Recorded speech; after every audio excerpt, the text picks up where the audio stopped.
Hello, I'm Jay from Volunteer Audio. Today I'm making a video to go over the Soundstream Reserve options for those 1998 to 2013 Harley-Davidson Road Glides. We're going to talk about the new WHD9813 and the WHD.RG. Both are powered up here on the table, and I'm going to take you through the features to help you decide what the right radio is for your bike.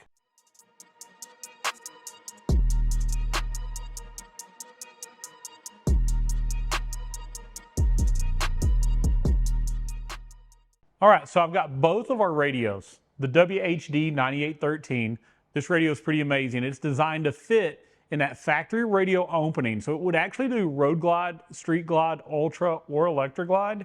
It fits right where the original radio was, edge to edge. And even though this one looks much larger, if you measure diagonally, it has a 7.7-inch screen, whereas the WHD.RG has a diagonal measurement of 7 inches. The screen on the 9813, the new WHD9813, is the highest res screen they've put in a Harley yet. It uses a lot of the V2 technology from the newer models and the SG V2 when it comes to the screen. And this is the first radio certified for Apple CarPlay and Android Auto to have this size screen and fit in that original radio opening. Now, the WHD.RG has this much larger oval look, and it fits in the snout area on your road glide. So when that radio comes out, this slides in the hole, but the screen fits that entire edge of that snout. It looks amazing. Let me get them powered on. We'll look at these displays and talk a little bit more about that part.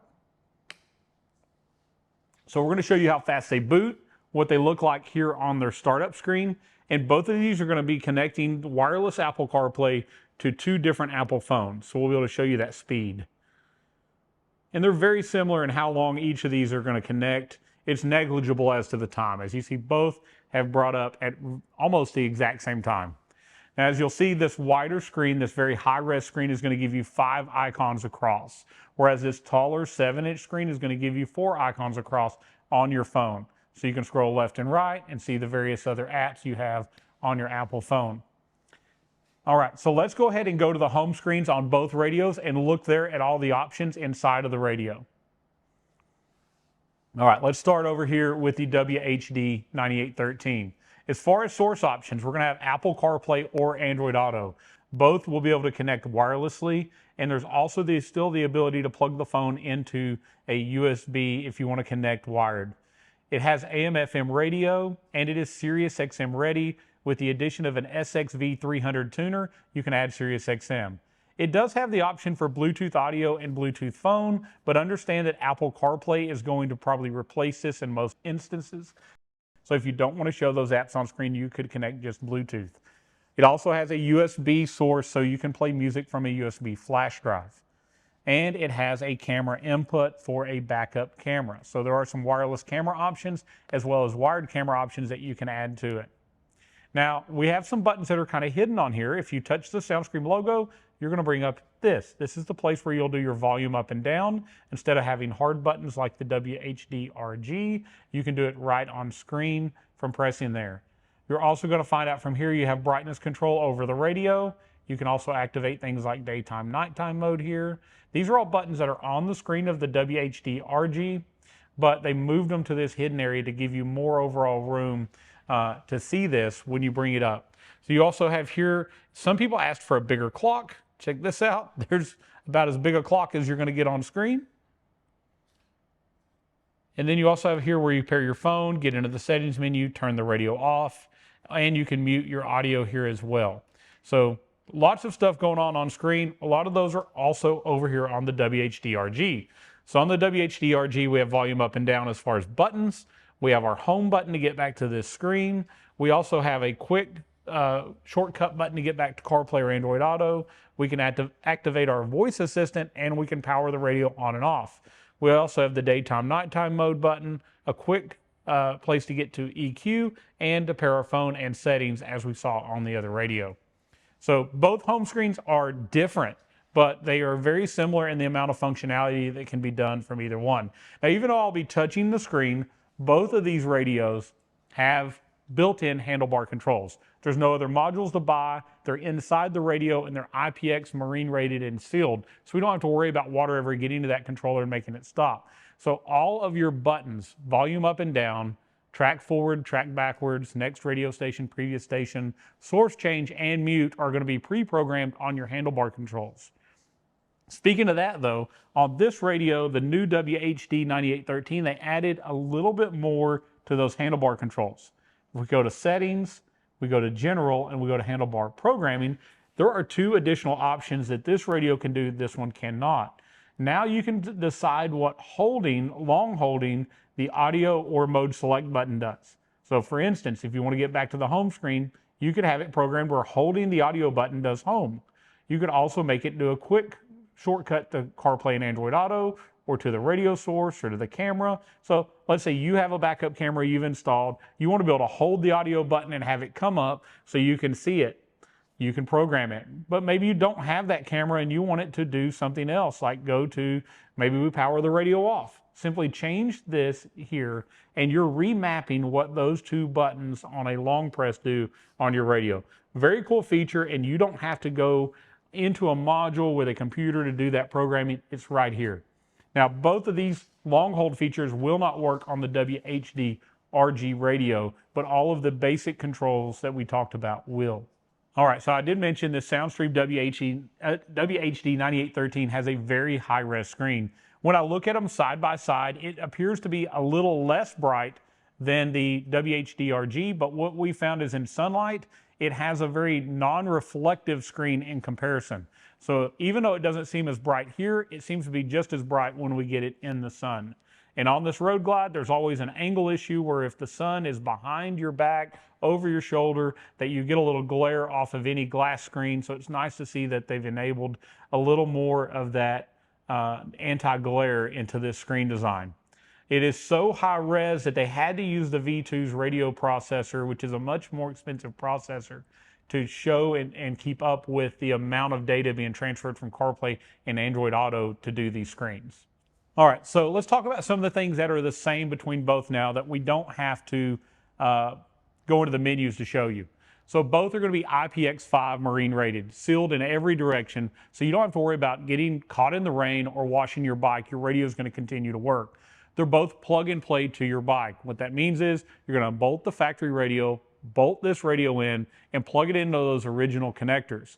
Now, both are going to also include some additional things you need to install, like replacement USB ports to give you access to the USB on the radio, as well as a GPS antenna. That antenna will go in the fairing, and that's going to give your Apple CarPlay or Android Auto more accurate navigation when you're out of cell range. So that antenna will come with both and has to be installed. Now, if you have a pre-2006, so we'll say 2005 and older Harley-Davidson with factory rear speakers, there's a good chance that your rear speaker connector will not plug into this radio, as it uses the newer, larger rear speaker connector. At volunteeraudio.com, in our install resource section, we have a document there to help show you what to do in that case to connect those rear speakers up. They're both going to be 2 ohm or 4 ohm speaker capable. So we don't have to worry about the impedance of the factory speaker or that aftermarket speaker when hooked directly to the radio. Both in our testing did a little over 20 watts of RMS power to each speaker, and in most of our installs we're going to add an amplifier to bump it up to that 100 watt range in RMS power to hear it clearly at highway speeds, no matter what kind of helmet or windshield or exhaust is on that bike. So it does have a very equivalent amplifier to the factory radio, but a lot better clarity and better sound control on either one of these models. Both radios are Sirius XM capable by adding that Sirius XM tuner, that SXV300. That is also available at volunteeraudio.com if you want to add it. But most of the time, I suggest using the Sirius XM app on your phone. You're already going to be connected to Apple CarPlay or Android Auto. That app actually has better sound quality and makes it where Sirius XM is free as long as you're paying for it in one of your other vehicles.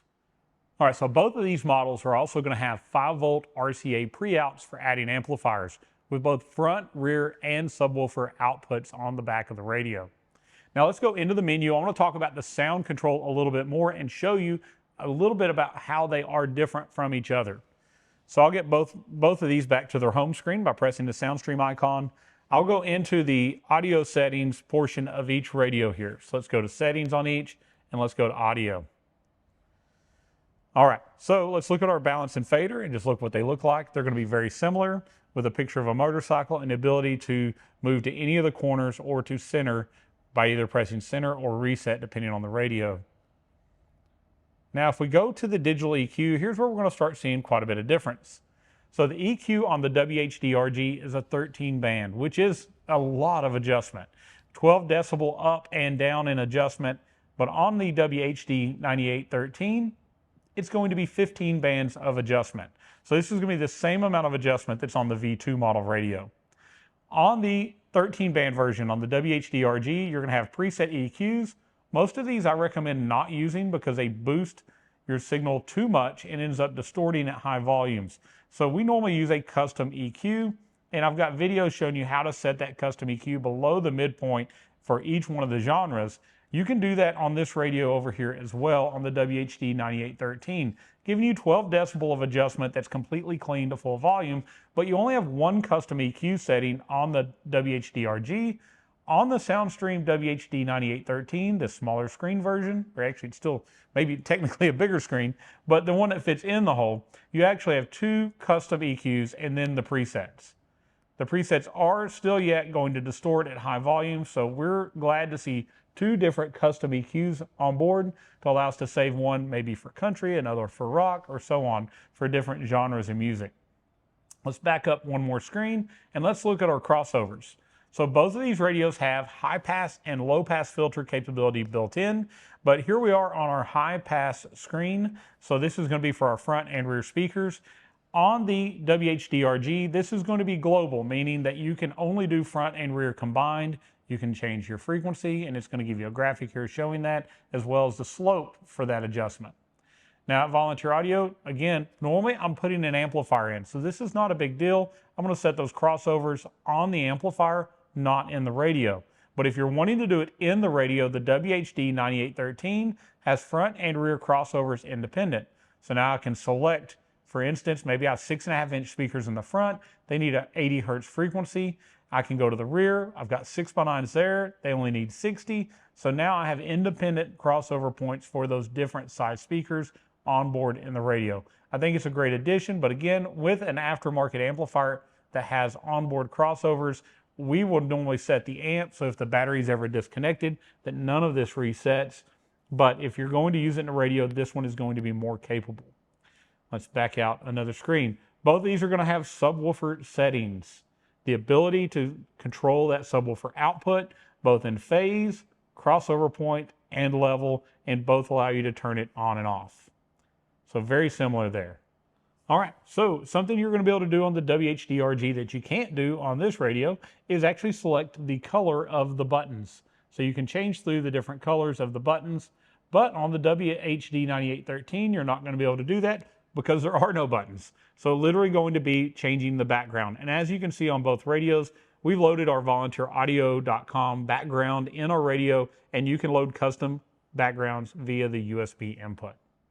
All right, so we've covered the different screen sizes and resolutions, as well as the features in each of these radios. And I hope this video has helped you pick the right one for you and your bike. I think they're both amazing radios. We've been selling Soundstream now for about 5 years, and it's amazing the quality of radio they build for Harley-Davidson, and nothing else comes close. If you're ready to buy a new radio for your 1998 to 2013 Road Glide, go to volunteeraudio.com now. You'll see some links have popped up also throughout this video, taking you there to each one of these models, and we have amazing plug-and-play amp and speaker packages to go along with it.